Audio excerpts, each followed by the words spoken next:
Well, hello everyone, and welcome to another episode of the T&T Podcast. As always, it's your boy Tyler Layfield, and I'm joined by my co-host and now UFC fighter. He has made his debut, Torrez Finney. Torrez, how's it going, my man? What's up, brother, man? Happy to be here, brother. Happy to be here.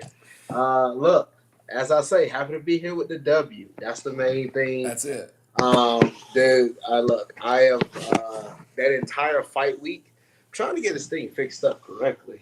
Trying to get something good. I'm trying to do. When you're trying over here, trying to figure out what's the best way to get it sideways and everything. A lot of things all over the place. Maybe that works. Does this work? Does this sound I good? think so. I think it'll work. Okay, I'm throwing everything I got over here on my desk at it. It's okay. Boom. There we go. So, yeah, man. Look, fight week was awesome. Let me go and get that straight. The entire fight week was phenomenal. Had opportunity to be able to go around and, UFC. It was just a great experience during the week. I got a chance to obviously the photos, so many interviews.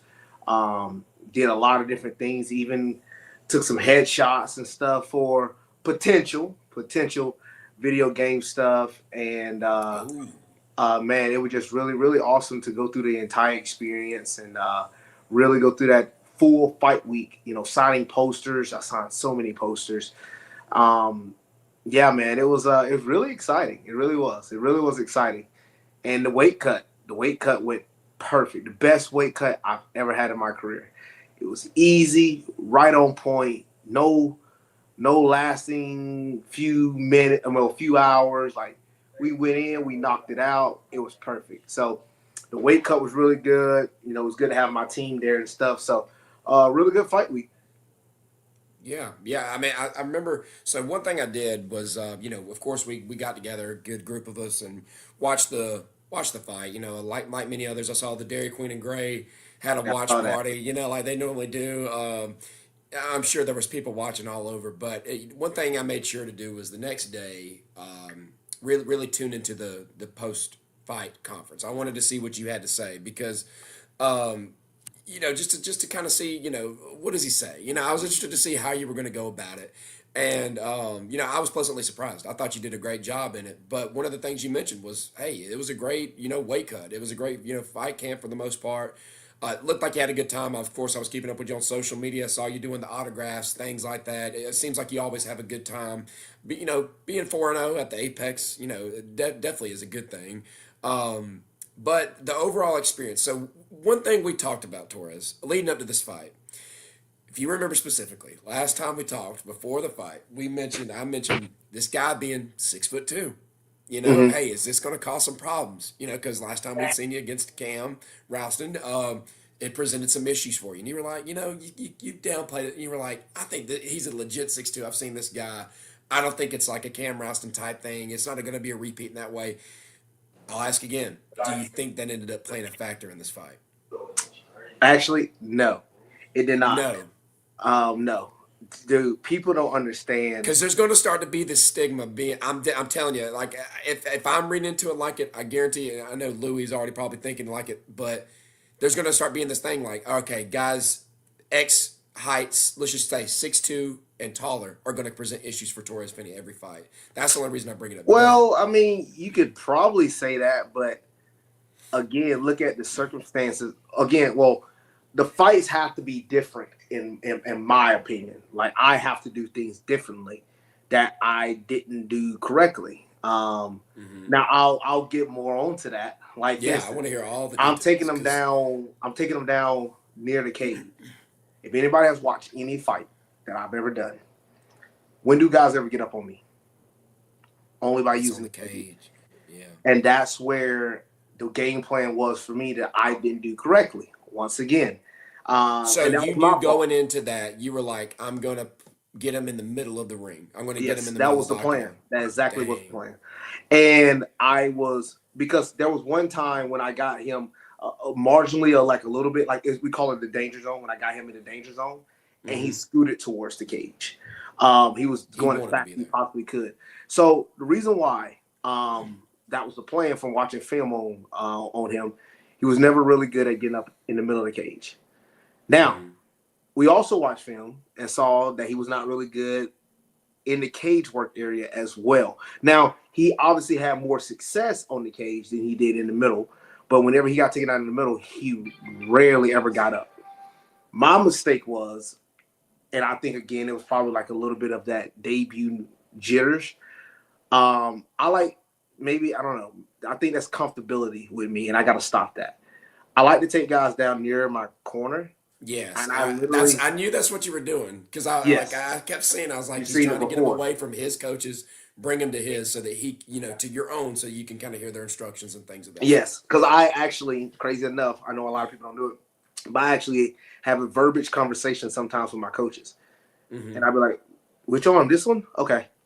Now, crazy thing is, I know everything to do. Don't act like, oh, yeah, he's doing this because he doesn't know. Obviously, I mean, you don't go through this many fights without knowing. I know exactly what to do. But again, it's that comfortability of putting guys there, feeling comfortable, as you would say. And I think that part of, in a way for myself, I went back to like my early pro days in that fight, in which things I shouldn't have done. And there was a lot of other small intricacies that, a lot of people, obviously, unless you really truly grapple or understand a little bit more of the fight game would see. But I made a lot of mistakes. And this is the thing that people really don't understand. Because look, it's our podcast, it's my podcast, I'll say whatever I want. What people don't understand is I made that many mistakes, and yet he still didn't even come close to winning that fight. Well, closer than he probably should have. And we can get into that. I'm about to say we'll get on Tony Weeks later. We'll definitely get on him later. We'll definitely get on him. But bro, like, I mean, that was like domination. Now, to the part where a lot of people would like to say, okay, you should throw more strikes. Now, let's get on. You're always going to hear that. You're going to hear that every time. Well, see, strikes can be either on the feet or on the ground. And yes, I did not throw enough strikes on the ground. We had a cue that we saw for him on the feet. Now, again, as I was coming out, he came out with a long guard.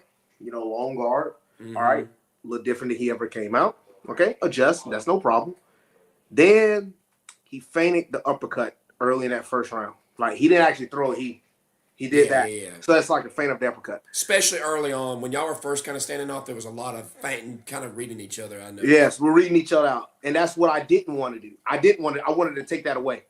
And he tried to do some different feints, but we knew he did everything with how he started the fight, except for like the long guard and some of those things he was showing. Mm-hmm. But we knew it would come. And just the way he was moving. And my initial thing was to start off with a jab to the body. But in that moment, because me and my coaches already talked, why you didn't throw the jab to the body? Well, I didn't feel that jab to the body in that moment because I felt he was trying to time anything low. Because he was already, so if I'm already going low, obviously everybody knows I'm getting ready to shoot. If I'm already going low, that means he's going to be trying to time anything off. I'm not actually shooting. So if I'm trying to do a low jab, then he throws a knee or uppercut or boom. Obviously, it's a timing thing and quickness, but I have to set it up correctly. I was just being mindful to make sure that, I wouldn't get caught with nothing coming in. And he threw that elbow starting off. And right when he threw that elbow. Where did that hit? Where did that hit, the elbow? Oh, it didn't land at all. He just threw it. Okay. This is the first round. Okay. And when I saw the elbow, I instantly he was so out of position. I said, I can shoot now. So I obviously shot now, picked him up, boom. Took him down. Now, this is the other thing. The crotch lock. Yes. So, I was about to get into that. We haven't really seen that a lot and up until Caleb Crump. Yep. I was telling Louis that every time they do that, thank you. Every time they do that causes some problems. Tell me how does that frustrate you as a fighter when they do stuff like that? That is. And let me tell you why. And look, people can know this, but we already have it making adjustments on that anyway. Mm-hmm. The crotch lock, for one, if anybody wrestles, the crotch lock in wrestling is a stalemate position. Now, the crotch lock, you can utilize it for scrambles, but having a crotch lock is just really, so in wrestling, you got, stalling or stalemate. So basically what the referee do, he'll blow the whistle and reset you in whatever the starting position was. Obviously, you're not going to get too many resets. You ain't going to rarely get a reset ever in an MMA fight. So that crotch lock is a stalling position. It just holds. Now, unless you're strong enough to pick me up in a crotch lock position, hey, man, whoever's able to do it, go ahead. But mainly you see it when you have them up in the air. Like I feel like that's the main or I have them on the cage, and I got my hands locked, and they come over the top and crotch lock. So the reason why they're doing that is because one, it negates the lift, or two, it negates when I'm getting ready to slam. So you gotta remember, these guys again. Now that's the part where the height problem comes in. These guys are 6'2", 6 whatever. They can reach all the way underneath and just hold it there. So now I'm trying to have to change my position on how I'm going to do the takedown because of the crotch lock. And again, that's my mistake. So how do you combat that? Don't walk around the cage like I'm freaking carry a bag of coal for hours. You know, it's like I can't do. Look, again, I went back to some of my early pro amateur days in that fight. Sadly, I'm carrying them around. And I'm sure that's like taxing at least someone on the body. No, not necessarily. Not really. Because I'm just carrying you just on my shoulder. You know, like once I lift you up, you're good. Like once I lift you up, you're good. But it's more of like, man, like it allows them to think. I'm giving them too much time to think. And that was some of the positions that I was doing. I gave Valentin too much confidence. And to be honest, his confidence grew once it got to the third round. We noticed that the beginning of the third round, I saw him kind of taunting, like, "Hey, let's go, come on, let's go." He started yelling. Swinging. He started yelling, "I'm down 2-0. I got nothing to lose. Let's go. I'm down 2-0. So he said that. Yeah. Mm-hmm. And Dumbo still heard that and did what he did. Oh, he ain't. Idiot. I'm not even the dude is saying it, bro. Dude, he was shocked when he heard that. Dude, let me be honest. That just you just shook me with that one. Like how does the guy that you're going against say I'm down 2-0, I have nothing to lose? Yeah, he said I have nothing to lose. He said, "Come on, I have nothing to lose." So let me ask you this. This is the other funny thing. All right.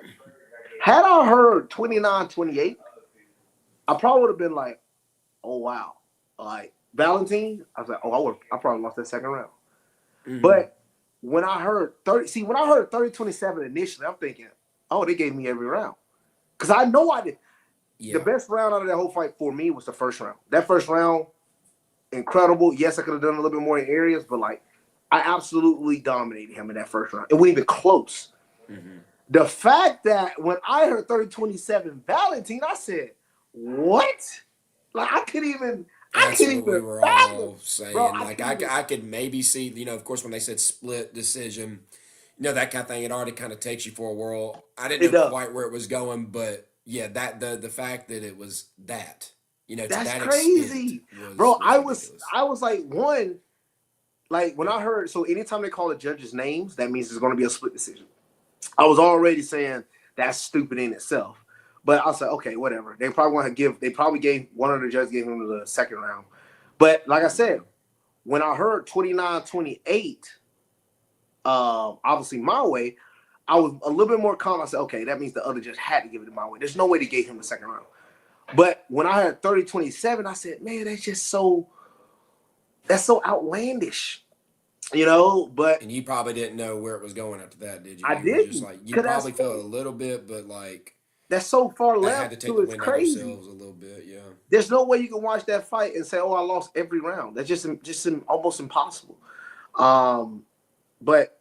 Yes, there's a lot of areas, obviously, I could have done things better on. But, again, UFC debut, my first ever fight there. Now, none of that really got to me because, to be honest, I'll tell everybody, this is the most calm that I ever walked in a cage. So, I'll go through, like, my pre-fight antic stuff that I usually do. Every time I get to the arena, I always got to have a nervous poop. Sorry. Just something I've been doing my entire life. I've always had to do that. I always have a nervous poop. Every fight I've done that. This is the first fight I never had to do it. Dude, I was so freaking calm. Dude, I You was start taking more calm. dumps. We need more dumps We need more dump. Yes, right. yeah. Uh, I didn't cry in the back like I usually do. Okay. I always just like almost an emotional cry. I'm like I get little tense, because I'm nervous in a way. Like I'm not nervous to go out and do it, but the nerves of the unknowing. You always have those nerves. I had it. I would have it for every fight, every contender fight. I've done this.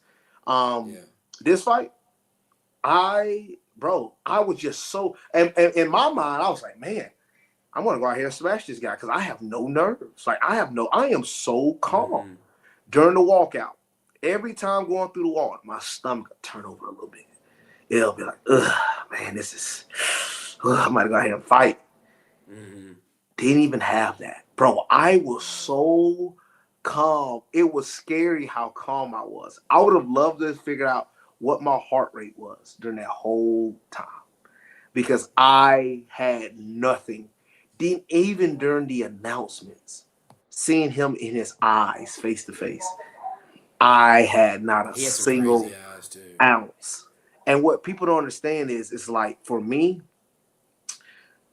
like sometimes when my back is against the wall or I have a little nerves, I fight better. I compete harder for myself. This has been my whole life. Like when the stakes are a little high, as they would say, I do a lot better for myself because it's like, okay, we got to go. But for this, it's like, and maybe that was me not respecting my opponent enough. And I think this is the first time that I probably have went through that in my life. Really, because honestly, I mean, I watched so much film on Valentine. Like, we were so overly prepared. I literally kept saying throughout the week, said in interviews, there's just almost nothing that this man could possibly do to me to beat me unless he get lucky. And I felt that walking in a cage. Like, I didn't think he could possibly do anything. I didn't fear much of anything that he brought to the table. Like, oh, you're gonna try to do things off your back. You're not gonna rear naked choke me. You're not subbing me. You're not catching me with any of that. Oh yes, I know you got a few elbow knockouts. You're gonna try to do the knee. You're gonna try to do the uppercut. What everybody's gonna try to do. I've been ready for this. I mean, I train with high level guys all the time. So like, you're not gonna be the first to be the one to do it. And after just going through the process, I mean, I just never saw, him being the guy. And maybe that was me not giving my opponent enough respect like I should have. And when things got a little tougher, like obviously you got to remember, when somebody's training you for 8 weeks, they're going to get better at what they're doing as well. And when he did things better than I thought, I turned into a one-track minded fighter. And I got into wrestle mode. And when I get into wrestle mode, I get like that. And I can't allow that to happen anymore. I can't just get in that wrestle mode to where, okay, I'm just trying to get the takedowns. But it's not me just trying to get the takedowns and hold people down. I don't understand this logic, what people say. Because obviously this guy's trying to get up. What I'm trying to do is get them to a flattened position. I'm waiting for them to break. And the moment they break, I'm unleashing hell. Problem is, Valentine never broke. That's props to him. Valentine never broke. He kept fighting. He was gritty. Never gave up. Most of these guys, and I gotta remember, I'm on that level now. You gotta make guys break rather than eventually them turning over to you like, man, I can't do nothing against this guy. I quit. I've had that happen to me a few times. Guys at this level ain't gonna continue to do it. You might find one or two at the high level, but the majority, you gotta make them quit. And I didn't give Valentine a way out. I allowed him to stay in, and then eventually he turned in and gave up. He gave confidence to himself. That's the reason why I say it wasn't so much of like necessarily him, which he did do good things. I'm not taking no credit from him, but it was more of me in there this time than anything else. Cam was good. I tried to do a lot. Cam was actually doing good things. Like I've been in there with a bunch of different guys. I know which guys really giving me the problems. He did. Cam gave me more problems, in my opinion, than Valentine. You think Cam is probably the hardest you fought up to this point? Yes, he still is. Yes. Yeah. Yeah. Yeah. I was gonna say, just mention it right now. I know we've got some people viewing in, guys. If you want to throw in some questions, we'll definitely take some questions. Um, so you talk about making guys quit. What is the strategy there then? So as opposed to you getting them on the ground, flattening them out, things like that. What will be something you kind of look to do moving forward in order to get them to that point? Because like you said, it's not going to be that easy, anymore. How do you get guys at that elite level to do that? So for me, it's like obviously continue just like obviously working on my craft, but like, I think I'm obviously taking this time to train and get better for like just me. So as you've been a part of the journey, you Mm-hmm. understand that my entire time since October, when we go even a little further, since August of 2023, what have my entire journey been doing? The pursuit of getting into the UFC. Correct. Where has that time been where Finney just don't pursue nothing and he just focus on getting better? I haven't had that time necessarily You're because I've correct. always been in camp. I've always been in the next opponent. You know, I it felt went. there's been moments I feel like that you have shown that you've tried to, I guess, venture outside the box a little bit. Like the time you went to Colorado to learn, what was it? The guy that you went to, the trainer. Dwayne Ludwig. Yeah, like I feel like that was maybe a potential thing, but I don't know if you kind of view it as that. It looked like it was a little different, so you could focus. What was the main focus of that one? Was it mainly kickboxing? Yes, definitely. Yeah. Mainly kickboxing, yes. So I thought maybe that was you challenging yourself, but you would know better than I. If that was actually a worthwhile pursuit or not. I don't know. Yeah, I mean, it was in points. There were some things behind the scenes. Obviously, it didn't come to its fruition, but Mm-hmm. um, I'm loving what I'm doing at Fusion XL, and I just think more time at Fusion would definitely make me better. I definitely got better in my striking. So, like, this is the funny thing that I continue to hear from a lot of people. I've had people go off and like, oh, you need to do striking. Oh, you need to do this. You need to do that. Mm-hmm. Look, if you think I go through an 8-week fight camp, a professional MMA fight camp, not doing striking, you already have lost your mind. I do striking nearly every day. Just as I do so much striking, but obviously I grapple more than I strike. But I do Mm-hmm. a lot of striking. I am a solid striker. I can strike with a lot, and I've struck with a lot of really high level guys in the UFC. So like, I can strike. Now, the other problem is, can you put the striking to the live area in your fights? That's the part where I'm continuing to work on. It's not me not knowing what to do. It's more of me doing it in the live action. Look, you have to remember, I'm a natural wrestler with 4.5 years of MMA experience. So, yes, some things are still going to be a little fresh. It's like putting a striker in there against a Russian and be like, okay, try to grapple with the Russian. Is he gonna Mm-hmm. make mistakes? Yes. Am I Yeah, gonna make big time. mistakes on the feet against kickboxers and Muay Thai strikers? Yes, I am. So I'm going to rely on my strengths, and I'm going to rely on my strengths to win. Yes, I definitely have things to grow on. Yes, I definitely have things to get better at, and I am going to get better at those things. Those are the things we're pursuing, and we're going to continue to keep getting better. It's not that I don't have the resources to grow. I just need more time within those resources because this entire journey has been bang, bang, bang, bang, bang. Dude, Yeah. I was an amateur wasn't even an amateur for a year. Then I go pro. My second year as a professional, I'm already on the contender series. That is rare, let alone being pushed into like the spotlight 3 times on the contender series, then a UFC debut. Like, I have just all of this stuff has happened so fast, and I'm Mm-hmm. not mad at it. I have to just be more prepared for it. And you're blessed if you really Yes, think and, about and it I'm to be blessed in the for it. position Look, that you're in. I told everybody this.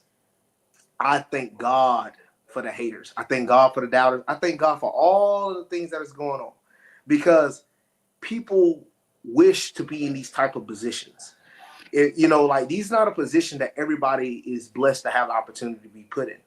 Yes, look, everybody's gonna have some type of something to say.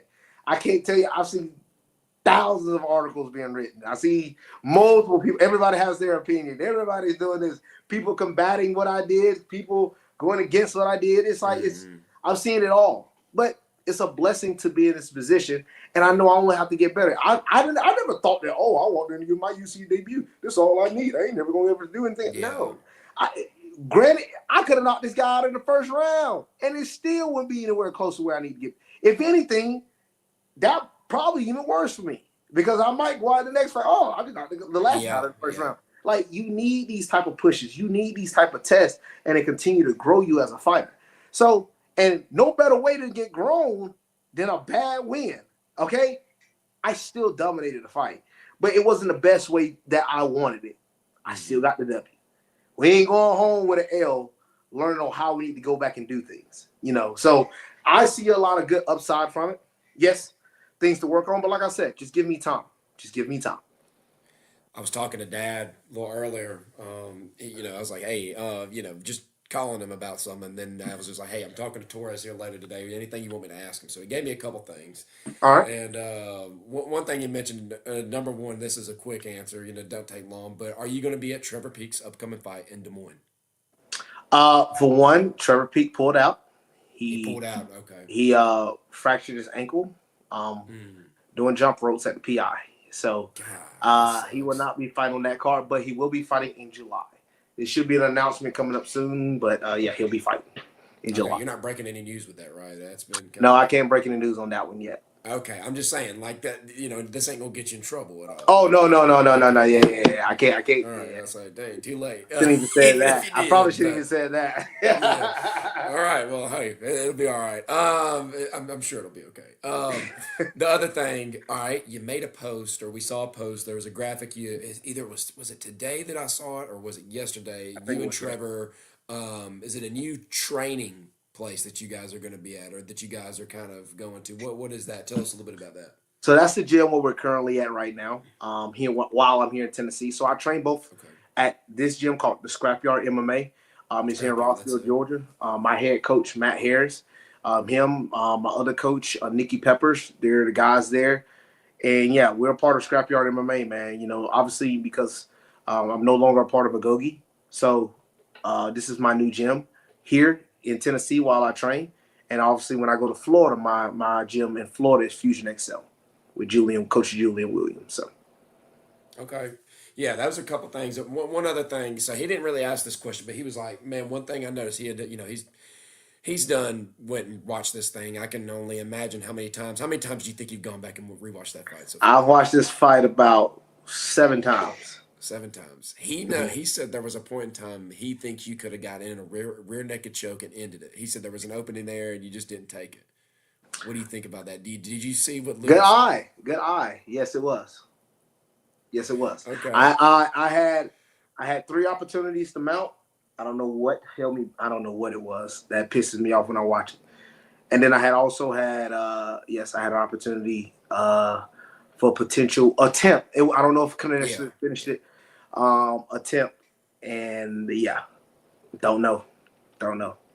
So going back and rewatching that fight, what are some of the things, like if you could just list a few at least of some things that you noticed that were missed opportunities outside of the attempts, the rear naked attempts?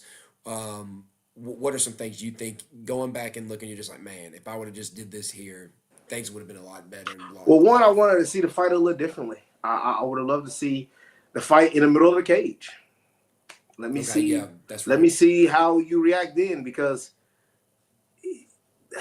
the cage was the only thing that was helping him there, bro. Let me ask you this. Let me take you one step further. Between each round, obviously, you get looked at. You get with your coaches. They hydrate you, things like that. Was that something they were mentioning? Like, hey, you're taking him to the cage a good bit here. Remember the game plan. Bring him to the middle. Not to put them on the spot. That didn't come up necessarily. Okay. But that's just out of curiosity. Not saying anything bad about the coaches. I'm just no. Hey, I mean, when things get hectic, man. So I think this is probably one of their first UFC fights too, right? Not really. But Julian coaches a lot of UFC fighters, and Matt has obviously been a part of multiple of my fights, all of Trevor's.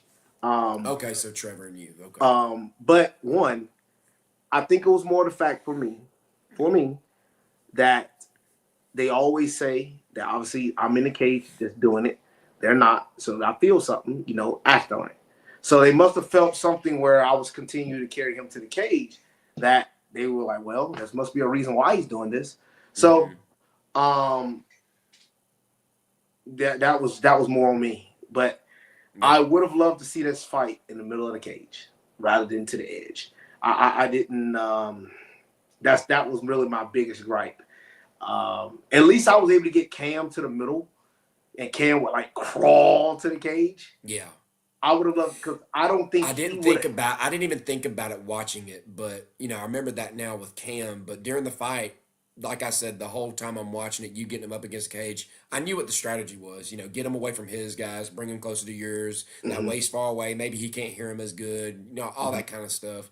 But it didn't occur to me. It didn't strike me either.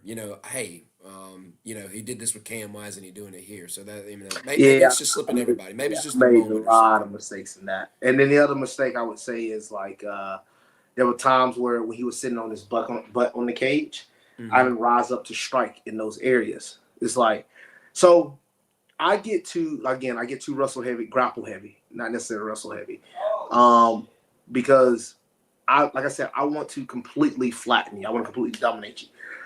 And obviously, if I'm getting resistance, I'm going to keep trying to force that until I get it. And that's what makes the fight when they're like, oh, you're not throwing enough strikes. Well, because in my mind, I'm trying to get to flatten you so I can throw my strikes. Yeah. But You don't have the right obviously, and that's where by the time I get you where I want you, oh, time gone. And like, oh, freak. Yeah. Or he's up, we're stalemating, we're doing what we're doing. And Andrew foolish. But no. I definitely would think that there's some of those areas I definitely could have stood up and threw some strikes in those positions. And I can't get too like, okay, bro, you can take anybody down. I know I can take about anybody. I'm confident I can take anybody in the UFC down. I really am. Open up a little bit. Because let's just say anything happens, they get to their feet, you can take them right back down, Finney. So, and that's just me trusting. I got to continue to trust myself in these areas. Like, just trust yourself, dude. Like, you're good enough. And that's one thing the coaches told me after. You're like, you're good enough, Finney. You have to trust your own skill set. You get too one-track minded where you don't trust everything that we train for. Like, if y'all would see me train, you're like, oh, my gosh, what the world? Like, that's why I say to you, like, I compete with some of the best in the world, and I know how good I am.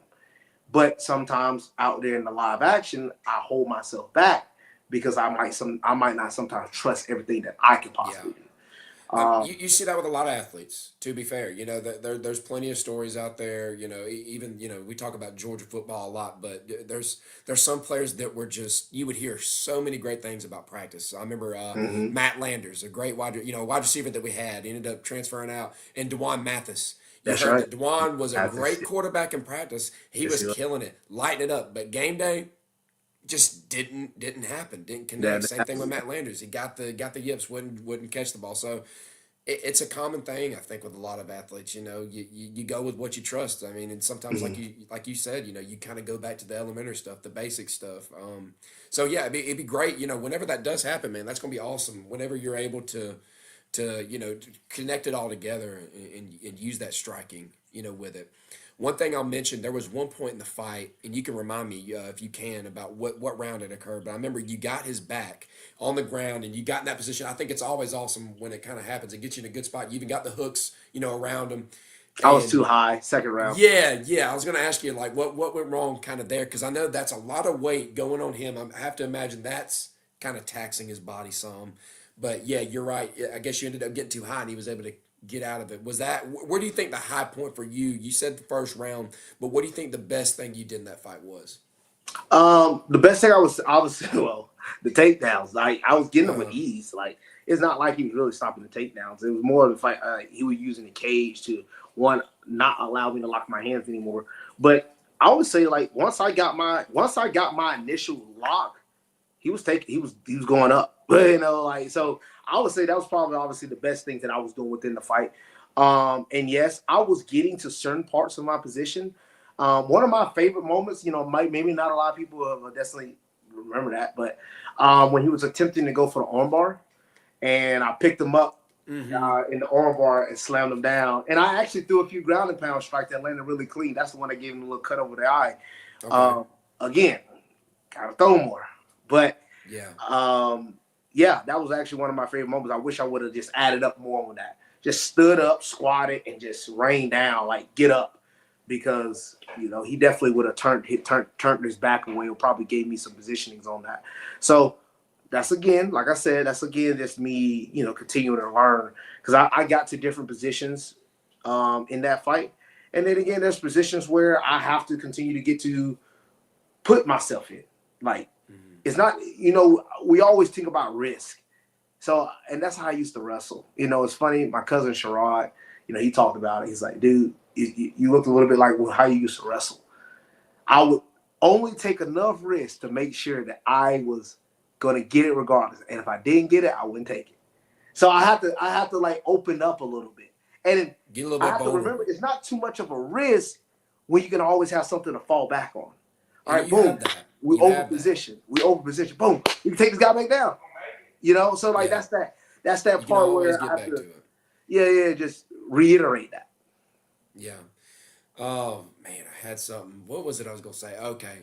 So one thing I was gonna ask, I know that obviously a lot of people are gonna point to the strikes. You've seen it all around. You set a record, right?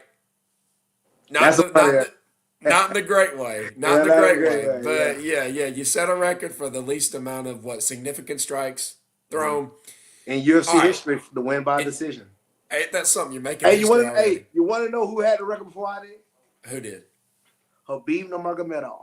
Oh, hey, that's not bad company to have. Hey, Man. It's not look, bad he company had to it have. before I did. So I like that. Hey, nobody complains about that one though, do they? No, they don't. I think now. Granted, it was much higher than me. Like I think he's the least significant. I think he was like 12 or 13, Okay. and I had 4. Now, to be honest, I don't know. Like that's weird. In my Do you feel like? Because I don't. Remind me here. The difference between just a strike and a significant strike. Do you think you landed more than those 4, or do you think you were judged correctly on that? What do you think? I can't really say yay and nay because I don't really remember. Like I remember some when I slammed him out of the armbar. Some of those landed flush. The one on the side of the cage it seems like they said I didn't get counted for any strikes in the first round. So like obviously it must have came in the second round. Yeah. I thought I landed 2 good flush ones in the first round as he was getting up, but again, it depends on whatever they want to count. But yeah, that's the record. Again, a record we don't want. Yeah. A record we get. You're making history. You're making it. Hey, that may not ever get beaten. That may That's stay it. in the Look, that history books. Tennessee record they get beat, and that record, sure, Yeah. 4, that's surely ain't getting beat, bro. That's not good. Hey, it's something though. It's something. Oh, We my can look back on it gosh. later on and we can laugh about it probably. So yeah, another thing too that sometimes gets on my nerves, like the what gets counted as that and everything, because I know there's a lot of small stuff that he threw, or that he threw. Better grammar there, but the little small, just little pops. You know what I'm saying? Yeah. Like all that, that adds up, but it's not really doing anything to you. It's So not. that kind of It's crap not. gets on my nerves. That we're It's giving just that credit. nagging. It's not, and that's the part where I know we got a couple of those, when you had him down, he was doing the people third do that. round. Now let me tell you something. The second round, he landed an elbow directly on the back of my head. I saw, and I think they mentioned it on the broadcast. Boy, that one hurt. Bro, That one hurted. that one hurt for sure, dude. Cause like it actually dazed me. Like I was like, cause he opened up his torso and goes Yeah. directly in the back of my head, and I'm like, whoa. Yeah. And I'm like, man. And I blink a little bit, but then I've gathered myself. Remember Funny if the official enough- said anything? Did you think they caught that? No, I don't think anybody caught that. But Yeah. that hit me. That hurt me a little bit because it's like it hit me. Obviously that's why back of the head is legal. Right there in that spot. But that little soft spot, that one definitely got me a little bit. But obviously I'm on top. It's funny enough, even when I'm like dazed a little bit, I still got that strong grip. So another thing too was like, yeah, the elbows in the clinch in the third round. So Hamner's entering the chat. All right, He's right. Hamner. he's right. An ugly win is better than a pretty loss. As long as That's you right, go numb on. nuts. That's right. That's Ain't right. that right? That's right. That's what he used Shout to out to Hamner. say. Shout out to Coach Hamner, man. Coach Evans. And he's right. Always gonna He's remember right. that. It's better to learn from an ugly win than a good loss. And I don't think any loss is good, necessarily. But that's what we learn from it. And I would say that some of those elbows in the clinch, nothing he hurt me with at all up until halfway through the third. Halfway through the third, some of those elbows started to really get to me because then I think he started. It's not because of the first one; it was the repeated actions to the same spot. And I was like, "Oh, okay, I gotta move here. I gotta move. I gotta move. I gotta move. I gotta get out of here." That hurts. And that just I can't sit there in those positions. With the rule changes. Thank you very much. Thank you. With the rule changes, obviously now with allowing the 12-6 elbows, you have to be mindful and not allow. I mean, you just can't settle in certain positions because some of those elbows would be illegal, but now they're no longer illegal because now they allow 12-6. So I have to make that adjustment myself on like where I'm sitting up on the cage. But yeah, I can't sit there too long. Obviously those elbows. Plus, he had pointy elbows. He didn't have like bows. It's different when you got like the bows. He had pointy elbows. That's the one that got me in my eye. Like I wasn't gonna mention it, but yeah, you can definitely see the eye, man. Yeah, he got me that one. He definitely got me that one in my eye from one of those elbows. I never forget because I was on the side of the cage and I saw the elbow come right directly in it, and I was like, oh. But again, it's one of those things where you learn. Yeah, I mean, he did his thing though. He did his thing. I just felt like I was definitely the better fighter. The fight wasn't no 30-27 his way. Smoking. Well, we kind of talked about it already. We brought up a little bit of it, but let's talk about it. If you have anything else you want to say about it. Good fight. Weeks. Anything else you got to say about it? I'm not. Look. Tony Weeks been refereeing and judging since Mike Tyson was fighting. I'm not. He's a legend of the game of combat sports. I'm not going to. Thank you very much. I will do. I'm not going to bash Tony Weeks on here. I ain't gonna lie. It looks like anytime I say something at this point, everything's getting turned into an article or something on Twitter. So that's just how it is. Everything gets aggregated. Mind your words. Watch your words here. So I'm not gonna say anything about Tony Weeks. I'm not gonna say anything. Okay. What I am gonna say is, I would like more of clarity on his reasoning behind that, rather than seeing that score come out and like him not having to necessarily answer for it. Because yes, I understand you want to say certain things about damage or strikes in areas, but if you look at the unified MMA rule books, it says effective striking and effective grappling. They're both tied up. There's no one over the other. Now, people say damage trumps all. That is true, but that's not how it's written in the rule books. Effective striking, effective grappling. In that first round, what effective striking did he have to control the fight? Absolutely zip, zad, nada. Mm-hmm. The second round, what did he have to do anything to control the fight? Absolutely zip, zap, nada. I'm currently on it. So third round, a few more strikes obviously controlled a little bit of the fight because it's still some of my takedown. But obviously, you saw the damage on my face from some of the reactions and things. So yes, he did more than my grappling did in the third round. But again, 30-27, there's no possible way you can watch that first round and tell me he won that one. The second one, in my opinion, I think was a little bit closer. But even then, even some of the strikes I threw, okay, if y'all want to say I don't threw 4 significant, but they all came in the second round. So what did he do? Mm-hmm. What did he do? So you can't just be like, oh, well, what do you do? Well, what did he do? Because I'm controlling the fight. So I'm making the fight go wherever I want it. Uh-oh. Looks like we lost him here for a second. Hopefully we can get him back.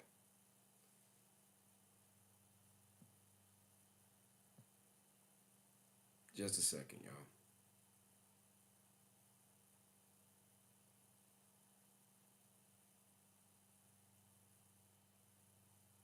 Uh,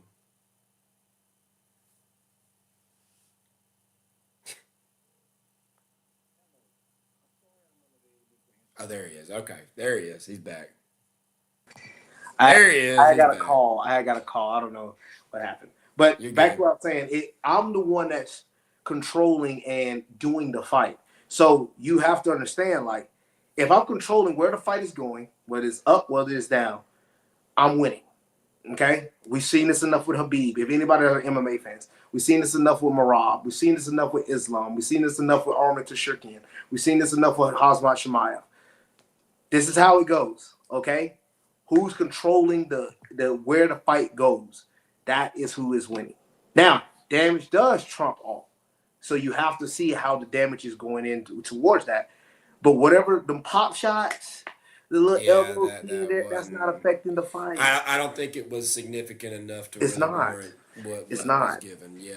So Because I tell you what people are thinking. They're saying this is a boxing guy, so he honors strikes. You know, he looks at the pop. Yeah, he looks at that kind of stuff. He's not really going to respect the ground game kind of thing. yeah. That's at least what the anybody with common sense would believe. And let me tell you something. Look, and that's on me.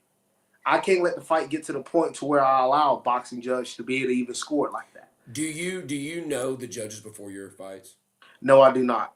And I hope to God to never have Tony Weeks again. Respect him as a person. Respect Yeah. him as all the things he's done throughout the history of boxing. No, I would never And want you have every reason to think like that. So before that, if somebody goes and takes that somewhere else, I mean, yeah, you're correct, man. I mean, Yeah. anybody in your position would probably feel the same. So, Mhm. here Kenny right here, old Kenny Yon. He said, "You dominated with 4 punches. Imagine what you could do if you let them things fly." You're Yeah. very true, brother. That's very true. Man, I'll tell you, watching the fight, there hit a point where it was like, oh God, what is going to happen here? And you know where it was. It was in the third. Looked like you were getting a little tired. You can kind of go into that here in a second if you want to. Looked like you're getting a little gas. Both of you looked like you were getting a little gas to a degree. But then, of course, the official has to step in, and separate you 3 different times. You start hearing the boos from the crowd. How do you think that would did that affect you? Did you obviously you heard it. Did you feel it in real time, that momentum kind of shifting? I did. Yes, I did. Again, that's when I said, "Oh man, I'm gonna give Valentine confidence." I Yeah. actually said it in my head. I said, "Wow, he got some confidence now."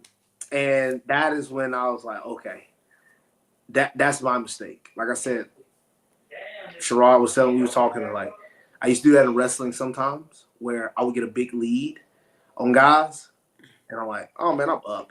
You ain't got no chance." Take And I your would big lead. sometimes cruise to the win. Yeah. It never caught up to me.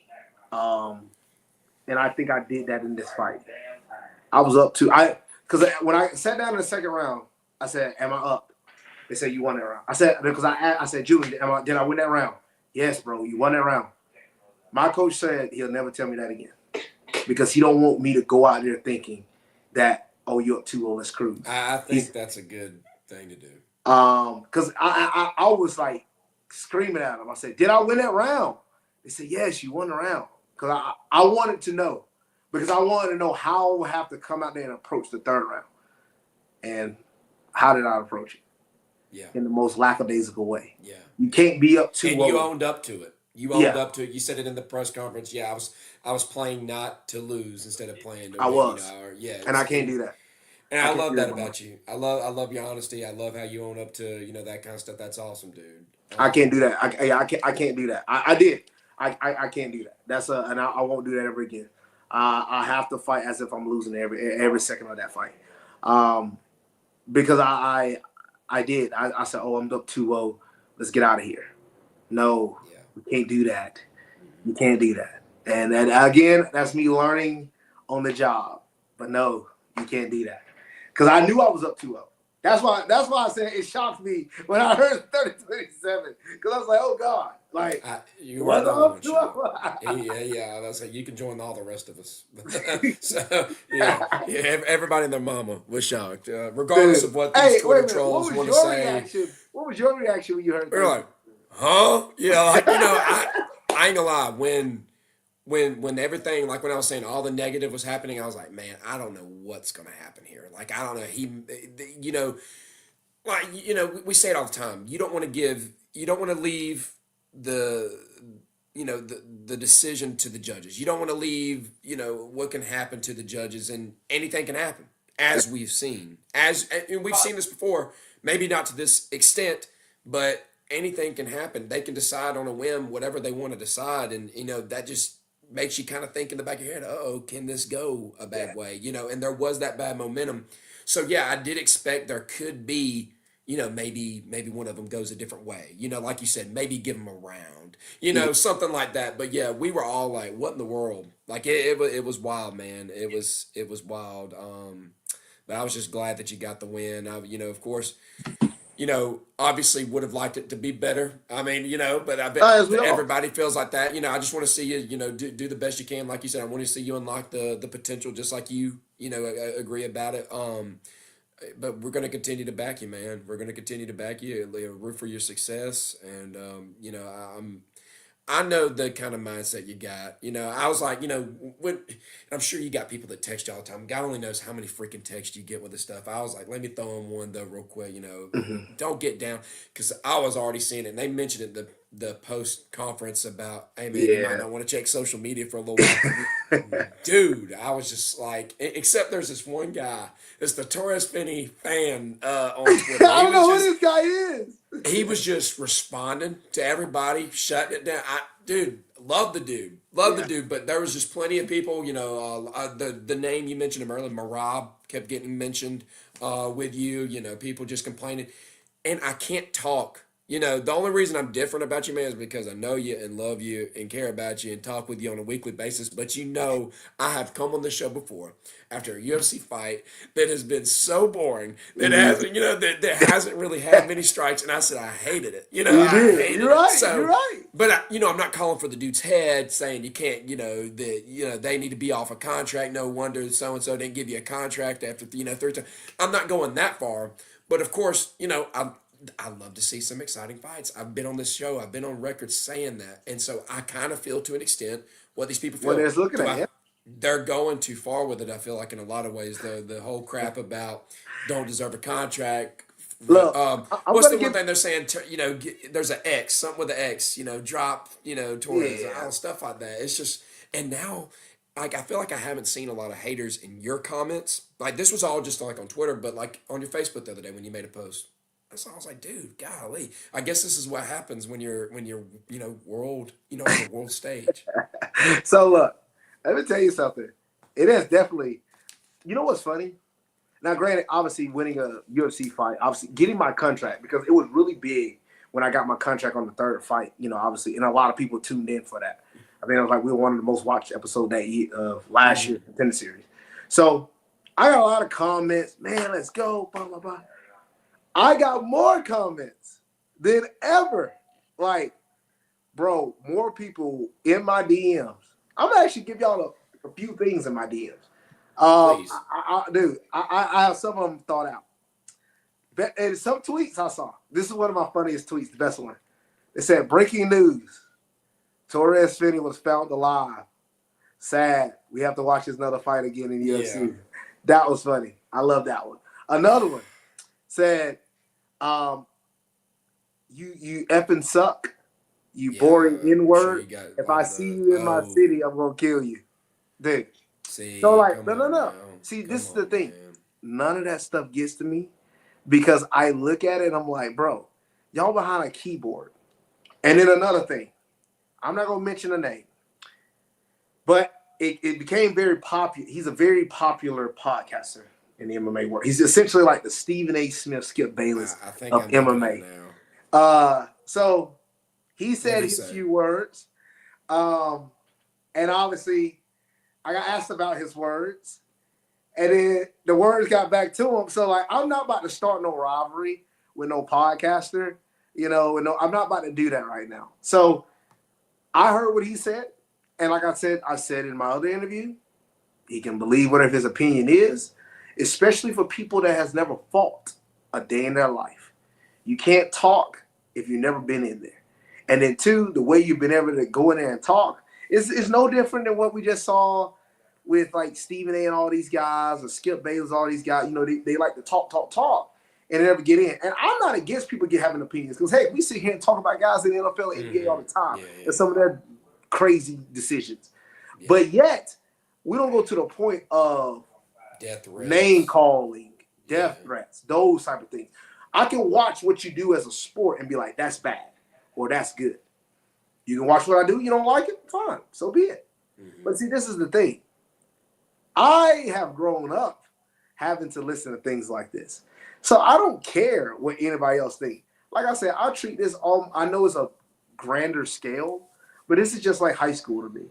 Dude, it's no different you be in the city of Jones County, and let somebody do something wrong, the whole county talking, everybody knows. It doesn't, like, to me, stuff like that doesn't matter, because it's people's opinions. I've already, like, look, I'm still with UFC. I won a UFC fight. I'm 1-0 in the UFC. My coach, Julian Williams from Florida, he was saying he's had 7 UFC guys. Only 2 have ever won their debut. He's like, bro, that first one is the hardest one, because you're finally in. It's real. He's like, bro, you got the first one out the way. You're going to be better. Same thing with Keith Peterson, one of the head referees of the UFC.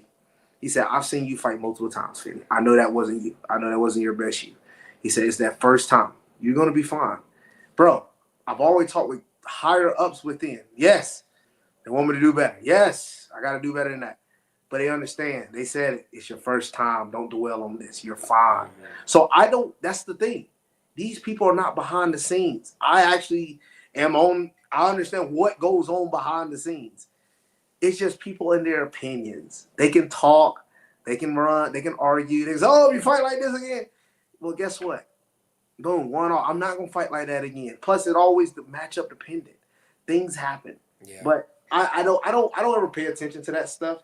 Because I'm not gonna get in no back and forth social media war with podcasters and people that, you know, because there's some people that would do that. And, you know, you can't strive to be liked by everybody, because that's how you know you're getting lied to. Like, you can't go around the world hoping that everybody loves you and hoping everybody likes you. Heck, not everybody in the world loves Jesus. So, like, I'm not going to go around trying to do the same thing. You know, I'm going to try to be the best possible person I can be, and the best competitor out there within the UFC that I can possibly be. But I'm not going to go out here on social media and, like, pay attention to all of that. And I even told my mom, I said, it's fine. She, you know, she got a little mad at some of the comments. I said, it's fine. Yeah, look, I said, you got to, I said, get used to it. I said, get used to it. Because if you think this is going to be the first time, it's going to get even worse. Oh, people always going to hate. People going to have you're going to have your great job, attaboys, but then you always going to have a few, man, I don't think he's that good. Or I think he sucks. Or it is going to happen. And they're going to do that all the way to the end of your career. So, and that's all. I mean, it is what it is. I don't get mad at nothing like that, dude. It's sports, in my opinion. It's a part of sports. You gotta have the bad guys. You gotta have the people that if anything, it fuels me. It gives me joy. Like, sometimes, and I said this to my coach, having everybody be like, man, I can't wait to see you fight. This great job. Boom, boom, boom. Like, everybody just patting you on the back. And you need that support. Let me get that right. Mm-hmm. Correct for you. You need that support. That is very beneficial to any athlete. You need that support behind you. But then sometimes it can overwhelm. And this is the part when I get to that Nick Saban talk, the rat poison, where you can't listen to it if it's too high. I kid you not. I about sent that to you. I about texted you that. I about sent some yummy rat poison. Yummy rat poison. You can't listen to the too highs. You can't listen to the too lows. It's like you got to wash it all out to stay focused on yourself at hand. And I love that, because that is exactly what I'm doing. Yes, and I probably shouldn't be reading too many more. But I don't respond. I'm more of I laugh at them. Like, I read some of them here and there, but I'm not worried about none of that stuff in the slightest, because none of those guys can fight. Heck, Aljamain Sterling went on Twitter because somebody said something about the fight. Aljamain Sterling said, this guy would 10-7 you, and you probably wouldn't be able to walk out of the cage. Don't say anything. Like, because people that actually fight know, like, what I could possibly do to the average human being. It wouldn't even be close. So these guys, I had one guy to DM, I'm going to fly all the way to where you live at, and I'm going to get in the ring, I'm going to knock you out. It's like, I mean, I wish I should. I'm not gonna respond. But if that guy was ever to listen, like you can fly and you can come here. I won't even. I'll freaking load you up with headgear and everything. Like, bro, I'll let you do it for free. Do whatever you want to do, and I guarantee you wouldn't last like 15 seconds. You would last 15 seconds. So like that. But again, I don't care about none of that stuff. It's like I just enjoy competing, and I'm enjoying what I'm doing. It's a part of it. I love the haters. Like I just when you ask God for things, this is a part of the things that you ask for. Mm-hmm. So you have to be prepared for the journey. Don't get mad when people hating on you. This is a part of it. When you're trying to, I've always wanted to be a part of things on these type of platforms. I've always wanted to try to be a successful athlete. But this is a part of it. Because as a successful athlete, not everybody's gonna love you. How many people hate on Steph Curry? How many people hate on LeBron? You hate LeBron. you hate him. Come on, man. Yeah. We see this every day. Oh man. Golly, man. Yeah. Last question I got on you about UFC, and then we'll move on from here. What's next? So currently, just let my body heal up right now. Obviously get back to training and things. Nothing right now. Obviously, they announced on the card. Obviously June 14th for Atlanta. Try my best to get on it. We'll see. We'll see if I can get on it possibly. I'm really wanting to get on that card. If I can't, obviously, I'll get on the whatever happened in July. I'm not going to say it, but that'll be the goal. Whatever's happening in July, that'll be my next goal. And hopefully, I'll either June, July, August. And if obviously nothing happens in those months for me, at least August or October. So. Okay. All right. Anything else you want to hit on UFC wise before we knock on just two more last topics? No, man. I'm just thankful for everything and all the people that supported me, man. I really am. I'm thankful for everybody that's behind me, even the people that's been in the comments defending and things of that nature. I thank y'all very much. Look, I love y'all so much, but even from the words from my mouth, y'all don't have to do it, man. Let them people talk. Don't waste your time. It is what it is. It's like if they got time out of their day to hate on somebody, so be it. For real, yeah. So, we'll hit on these real quick because we've spent a lot of time, talking about that. So, NCAA basketball championships. Did you watch both of them? Did you just watch one of them? What did you see? I just watched. So I never got a chance to watch much of it because that was during the time I couldn't wait doing things. But I did say this. I did get a chance to watch the NIT. With okay, that's right, because UTC. Chattanooga, UTC, they won. They won by the brinks of their teeth as well. I saw you mention that. Chat had a good week. I'll win. Chattanooga UTC basketball win. But boy, let me tell you something. That inbounds pass to who did they play? My Lord, who did they just play? I did not watch it. I did see the highlights, but I saw the highlights. I didn't get a chance to watch the whole thing. But I'm saying the inbounds pass to end the game. He threw the ball. The guy had a wide open layup, and he missed it. Bro, I instantly said, "Oh my gosh!" Like it was meant to be. And Chattanooga won the game. And UC Irvine. UC Irvine, bro. Yeah. If you watch the last play, I saw that. The guy had an open shot. He botched the layup. I mean, obviously he's gonna eat it up, man. But I tell people, UTC literally could have been in the tournament. They were that good. They won the regular season championship. They lost in the semis to Furman. And then Furman lose to Wofford. Wofford is 19-15, so they're not even that great of a team. But they Wofford goes to the NCAA championship. While UTC, they're the best team in the whole conference. They in the NIT. You got to win that conference tournament. But see, that's the problem. You know that when you're not in those top conferences, you got to win that conference tournament. I know, man. That's the crazy. That's crazy. That's almost like the football.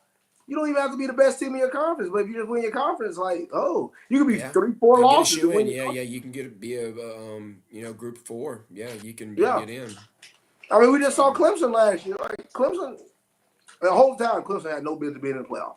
Yeah, and yet they found a way to look their way in there. Like, come on. Exactly. But yeah, I was able to watch. Did you watch the women's at all? I know we're not going to talk too much about it. Did you watch the UConn South Carolina game at all? I didn't get to see it, but I saw it. I was surprised South Carolina got dominated like that.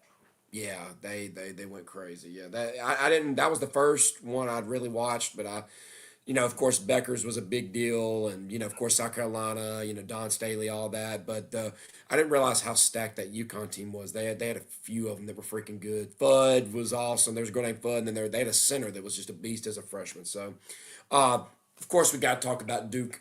The Duke blowing their game against Houston in the semis. Did you watch that game? Yes, I did, That game was wild. That was a wild and game. that shocked me because Duke draw.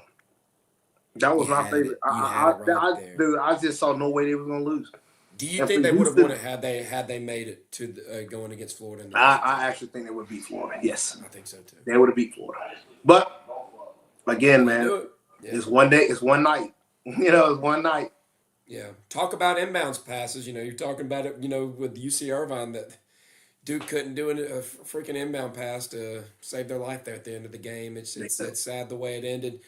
I was rooting for Houston in the national championship, but man, it ended up being a good game. It's just I don't know. They had great defenses on both ends. Florida, and Houston both really great defenses, and ended up being a great game. Very close. Just fell short. Houston did, but yeah, not bad. Pretty fun March Madness. It normally is. Any things you want to add to it? No, man, that was you're right. That was pretty good. Pretty solid March Madness. I think the top seeds all won necessarily for the men's. It was pretty straightforward for the men's. Almost had a perfect bracket for the women. Somebody almost had it, but they came. I think they got the USC game, which caught everybody, with Juju getting hurt. Juju That got hurt them a lot. But yeah, man. I mean, it was solid year. I would say last year, my honest opinion, was better. Maybe because I really enjoyed watching the women's play. the Caitlin Clark, The Caitlin Clark, saga. Yeah. yeah, that was pretty. LSU with Angel Reese. Yeah, South Carolina. Yeah, with that- UConn and South Carolina. Yeah, Yeah. yeah. I All enjoyed them. a little bit more last year, but this year was pretty good. It's pretty good. Yeah. Last year was. I don't know if anything's going to top last year. That Yeah. was. That'd be Everybody. That was must see TV just about. It was. Last thing here, we were talking about it. Mike Malone. I think they got 4 games left in the season. NBA is right here at the end. The Lakers are currently playing your Mavericks. I don't know how much you've been keeping up with it. The game is 83-76. LA is up right now. Luka right now has 38 points, 13 of 22 from the field, and 6 of 9 from 3-point range at the moment. He's Come on. going off. And we are this deep into the season, and they decide not only them, Memphis fired their head coach as well, but it's just wild. The Nuggets going into playoffs have the best player in the league, regardless of if he wins MVP or not, He is. and they fired their coach and fired their GM. I can't help but think that there's something more to this than just the defense was bad, or that they weren't getting along, or something like. There has to be something deeper here, something more detailed and complex. What do you think here? I absolutely agree with you, bro. There's more to the story than this. So let me tell you, like, one, this guy just won a championship 2 years ago. Yeah, Let's go and get that out. Now, he just won a championship 2 years ago. pretty good coach too. He lost 7 games last year to the Timberwolves, which I said it here on the show. Had they beaten the Timberwolves, they would have beat the Mavs and they've been in the finals. Now, would they beaten the Celtics? I think that Celtics series would have been awesome. It would have just been a close 6-7 game series. Who knows how it would have went? Yeah, who knows? But if they would have beaten the Minnesota Timberwolves last year, which I thought they should have, they would have beaten the Mavs. Because I said it on here. I said I think we match up easily with the Timberwolves more than the Nuggets. I said we played the Nuggets, we've been in trouble. But if we played the Timberwolves, I think we match up really good, really well. And obviously we beat them.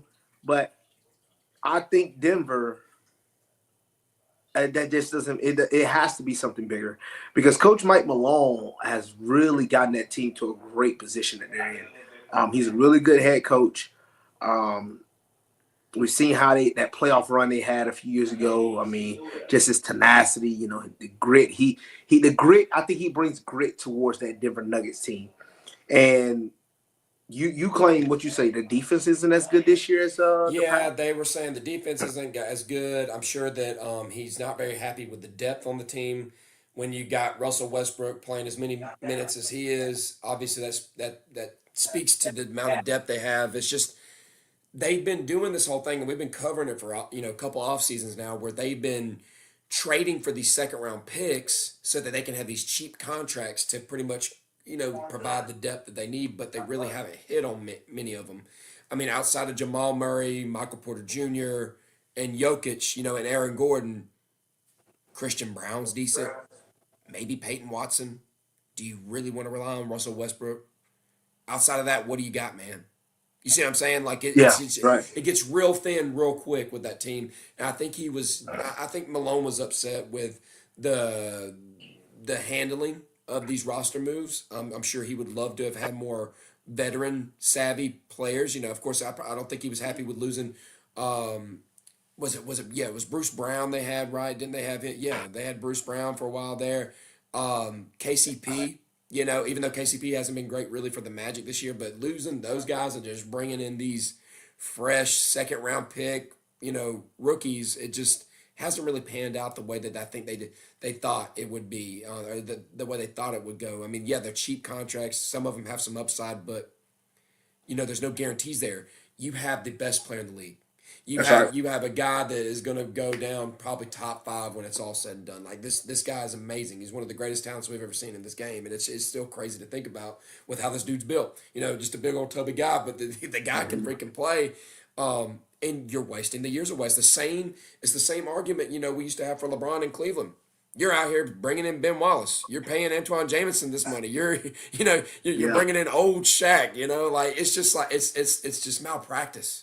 And it's not to that level. Of course, Aaron Gordon's good, but Jamal Murray, now he's hurt. There's a lot of skepticism out there of how healthy is this guy? Is he actually even going to play in the playoffs, kind of thing? And Michael Porter Jr., we all know his medical history is why he fell in the first round. Do you really want to put everything on that, or and just really rely on that, or do you want to build around this? And I think he got upset with that. That's what some people are thinking as well. And I can understand that, because I think the Nuggets are currently looking at. You have to understand there's windows. There's windows for franchises. Yes, and when you have your window, you have to do everything in your power. So when people are like, well, why in the world do you spend all this money for 1 year? I remember when the Rams won the Super Bowl in 2021, and the money they spent on all of those weapons. And I said, that don't make sense. You ain't going to be good in a few. We ain't looking to be good in a few years. We're looking to be good. Picks. Yeah, all right. We're looking to be good now. And the reason why I say that is because Denver Nuggets, you have Nikola Jokic in his prime. This man is if this is dropped 61 the other day. 61 triple doubles. Yeah. Like, you are in his prime. We cannot waste this prime. Same thing with, I know a lot of people get mad at the Warriors, but heck, Kevin Durant, you're in your prime. Steph Curry, all y'all in your prime. This ain't no other time you gonna be you ain't gonna lose a prime to get it back. Like, this is it. You have to capitalize. So when the Warriors had to pay those taxes because they was always over the cap, they didn't care. They won 2 championships.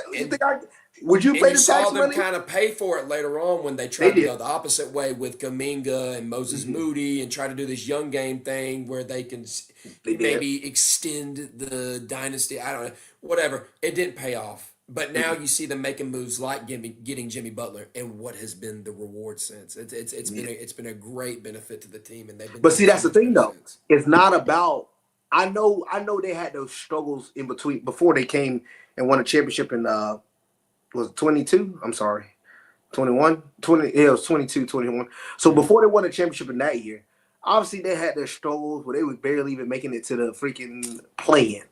But again, are those struggles worth it to win those 2 championships? To go to that many finals? Yes. To go through what they did? Yes. Anytime you yes. So that's the problem with Denver. Denver feels like they're making these sacrifices, and they might not even see those. Like right now in the West is a toss-up. It's going to be an awesome playoffs. Dude, like, everybody at a risk right now. Like, I think the Warriors made a valuable move. Like, I think the Warriors going to cause some problems in the playoffs. Man. I think teams like, obviously, you're going to have OKC right there. You're going to have the Lakers right there. I don't know what the heck the Mavs thinking. like I know the Mavs now, probably ain't gonna make the play-in, but we're right there at it. But I don't Y'all know. right there? Yeah, as of right now, you were 10th place and you're in. Yeah, I don't care what them boys do. They don't piss me off already. Let go of Luka. Oh Dude, yeah, like every time Luka touches the ball, I was watching it before we got on. They're just cheering him on. The as they fans. should. It don't matter if they're in Dallas and they're Mavericks fans. They're cheering on Luka, man. Yeah, because you effed the whole franchise up. Let's just give away Luka, the man that just got you to the finals. I'm not even gonna get on this anymore. It don't even make sense You can anymore. go all day on it, man. But again, I definitely think the Mike Malone. There's definitely more things deeper into it, but Yeah. it's more about not wasting the time. Heck, Cavaliers to 2015. You had what was the name of the coach? Shoot, what's his name? The freaking Russian guy. The Russian guy, not Vlad. What was his name? It's like some David Blatt. Black. That's right, David Black. Yeah. I thought he was a good coach. I thought he was. And then they let him go. Like, oh, got Tyronn Lue. I'm like, what? They ended up doing pretty good, man. Dude, so like they said, look, we can't be wasting. You got Kyrie, LeBron, Love. You can't be wasting. You can't be wasting. Iman Shumpert and J.R. Smith. J.R. Smith. You can't waste these years, man, because they don't just come back. You can't waste them. So I definitely can understand why that could probably potentially be the problem. Yeah. All right, man. Well, that's all I really got. We've gone an hour and 15 here. Any last thing you want to say? No, man. Like I said, once again, thank y'all for the support for the show. Thank you for everyone that tuned in, and also thank you to everyone that tuned into the fight.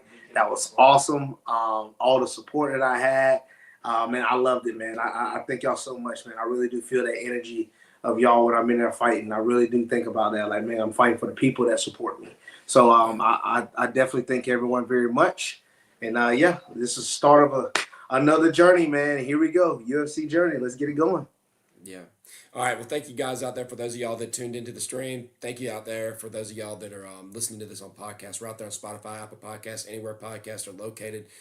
We appreciate all the support you guys give us. Continue to show it, following us, subscribing, things like that, tuning into the fights, everything like that. We do appreciate it, guys. And as always, we'll see you next time. Boom, boom.